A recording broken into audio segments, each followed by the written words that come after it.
معمول بنایا جائے، اس سے اللہ سے تعلق مضبوط ہوتا ہے۔ دوسرا کام کیا کرنا ہے؟ اللہ نے کہا نا کہ دنیا تمہیں اللہ سے غافل نہ کر دے، تو جب انسان اللہ کا ذکر کرنا چھوڑتا ہے تو بھی اللہ سے غافل ہو جاتا ہے۔ جتنی بھی خواتین یہاں بیٹھی ہیں، معمول بنائیں صبح بھی اللہ کا ذکر اور شام کو بھی اللہ کا ذکر۔ اللہ نے قرآن میں جگہ جگہ فرمایا کہ ایمان والے لوگ صبح و شام اللہ کا ذکر کرتے ہیں، اس سے گھروں میں سکون پیدا ہوگا۔ تبلیغ والے بتاتے ہیں، حدیث سے یہ بات ثابت ہے، نبی صلی اللہ علیہ وسلم نے فرمایا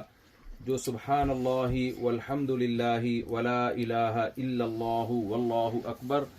فرمایا جو شخص یہ کلمہ 100 دفعہ صبح پڑھے گا تو طلعت علیہ الشمس، جتنی بھی چیزیں جن پر سورج طلوع ہوتا ہے ان تمام سے زیادہ اللہ تعالیٰ کو یہ کلمہ محبوب ہے۔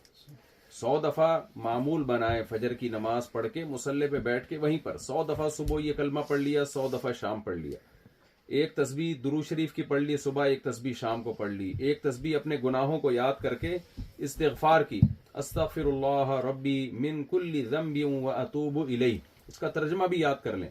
کہ میں اللہ سے پناہ مانگتی ہوں اپنے ان تمام گناہوں کی جو میں نے کیے اور میں اللہ سے توبہ کرتی ہوں۔ یہ 100 دفعہ صبح، یہ 100 دفعہ شام، اور نبی صلی اللہ علیہ وسلم کے احسانات کو سوچ کر آپ پر درود پڑھنا، جو بھی درود آپ کو آسان لگے یاد ہو وہ درود پڑھ لیں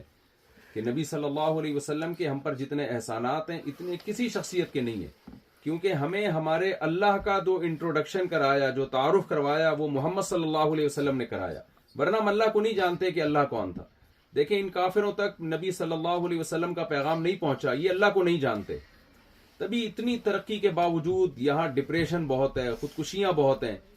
اور گھر ہی ختم ہوتے چلے جا رہے ہیں، آپس کی محبتیں ختم ہوتی چلی جا رہی ہیں، لوگوں کی زندگی انفرادی ہوتی چلی جا رہی ہے۔ تو ہمارے نبی صلی اللہ علیہ وسلم کا ہم پر سب سے بڑا احسان ہے کہ انہوں نے ہمیں قرآن دیا اور ہمیں اللہ کا تعارف کروایا۔ تو آپ جب اس ذکر کا صبح شام معمول بنائیں گے اور نماز کی پابندی کریں گے، اس کا سب سے پہلا فائدہ یہ ہوگا اللہ آپ کو زندگی میں سکون اور اطمینان کی زندگی دے گا، کیونکہ الا بذکر اللہ تطمئن القلوب، قرآن کہتا ہے کہ تم دنیا کی تمام نعمتیں حاصل کر لو، دل میرے ہاتھ میں ہے۔ نبی صلی اللہ علیہ وسلم نے فرمایا دل بادشاہ ہے نا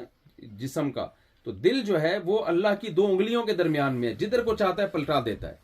آپ کے پاس ساری دنیا کی ساری نعمتیں ہوں، اللہ اس کو پلٹا دے گا اور بے سکون کر دے گا۔ ہم نے ایسے لوگوں کی بھی خودکشی دیکھی ہے جن کے پاس بے پناہ دولت تھی اور کوئی غم نہیں تھا، پھر بھی وہ اپنے آپ کو انہوں نے ہلاک کیا، اور ایسے لوگوں کو بھی سکون میں دیکھا ہے جن کے پاس دنیا میں کچھ نہیں ہے لیکن وہ بہت خوش ہیں، بہت سکون کی زندگی گزار رہے ہیں۔